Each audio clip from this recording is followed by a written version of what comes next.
Chapter 9. How I attracted to myself $20,000.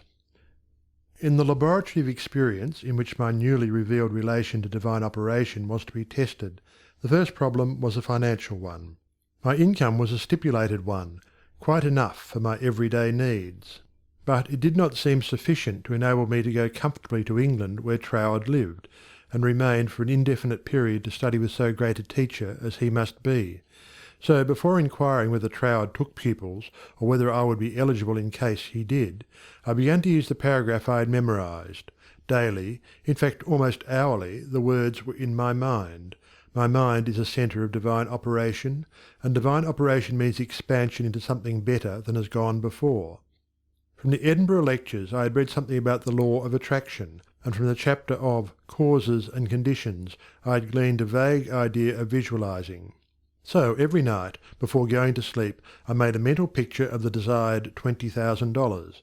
20 $1,000 bills were counted over each night in my bedroom, and then, with the idea of more emphatically impressing my mind with the fact that this $20,000 was for the purpose of going to England and studying with Troward, I wrote out my picture, saw myself buying my steamer ticket, walking up and down the ship's deck from New York to London, and finally saw myself accepted as Troward's pupil.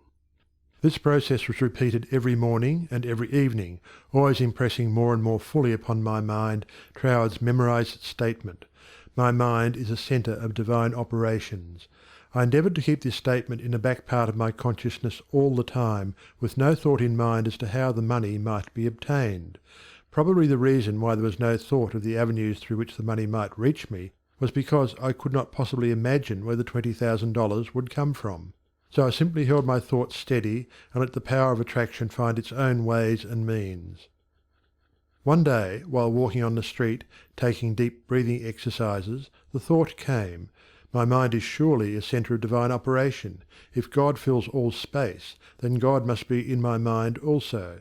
If I want this money to study with Troward, that I may know the truth of life, then both the money and the truth must be mine, though I am unable to feel or see the physical manifestation of either. Still," I declared, "it must be mine."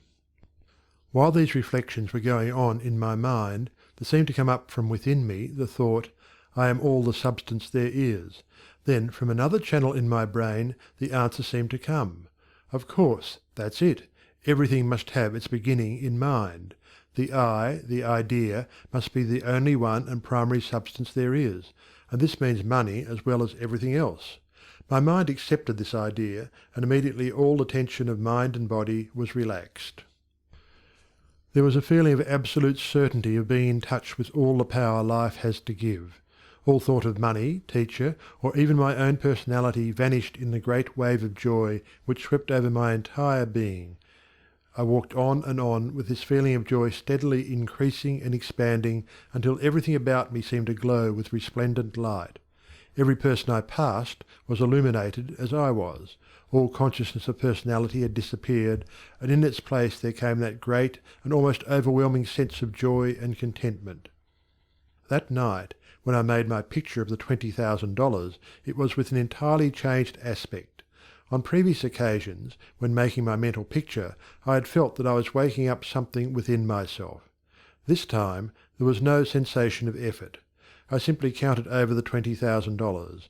Then, in the most unexpected manner, from a source of which I had no consciousness at the time, there seemed to open a possible avenue through which the money might reach me. At first it took great effort not to be excited. It all seemed so wonderful, so glorious to be in touch with supply. But had not Troward cautioned his readers to keep all excitement out of their minds in the first flush of realization of union with infinite supply, and to treat this fact as a perfectly natural result that had been reached through our demand? This was even more difficult for me than it was to hold the thought that all the substance there is I am, I, idea, am the beginning of all form, visible or invisible.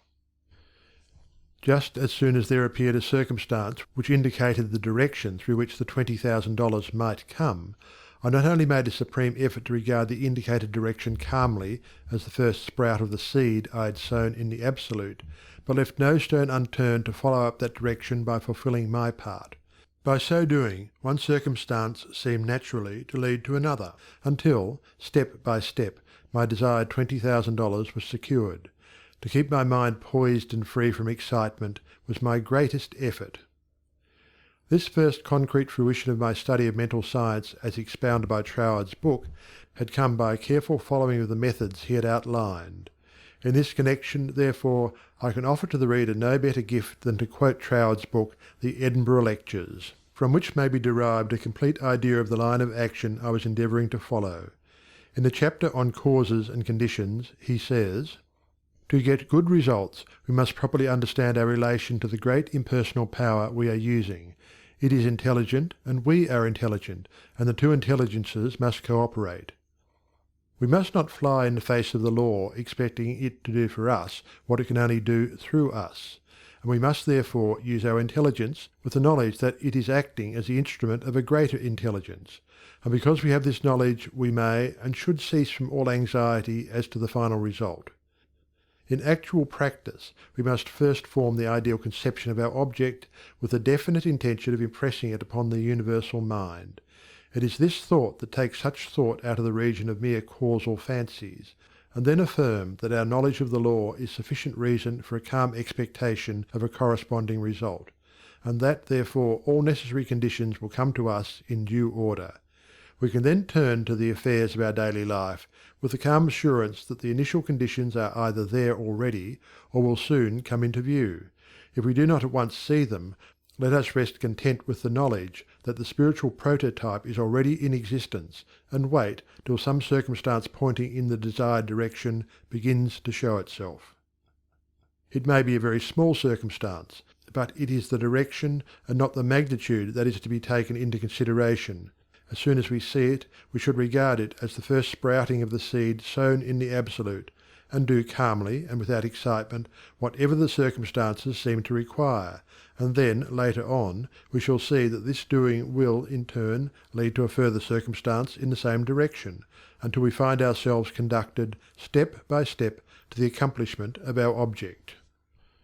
In this way, the understanding of the great principle of the law of supply will, by repeated experiences, deliver us more and more completely out of the region of anxious thought and toilsome labour, and bring us into a new world where the useful employment of all our powers, whether mental or physical, will only be an unfolding of our individuality upon the lines of its own nature, and therefore a perpetual source of health and happiness, a sufficient inducement, surely, to the careful study of the laws governing the relation between the individual and the universal mind.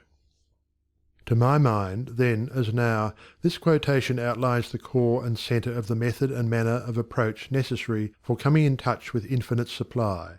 At least it, together with the previously quoted statement, "My mind is a centre of divine operation," etc., constituted the only apparent means of attracting to myself the $20,000. My constant endeavour to get into the spirit of these statements, and to attract to myself this needed sum, was about 6 weeks, at the end of which time I had in my bank the required $20,000. This could be made into a long story, giving all the details, but the facts, as already narrated, will give you a definite idea of the magnetic condition of my mind while the $20,000 was finding its way to me.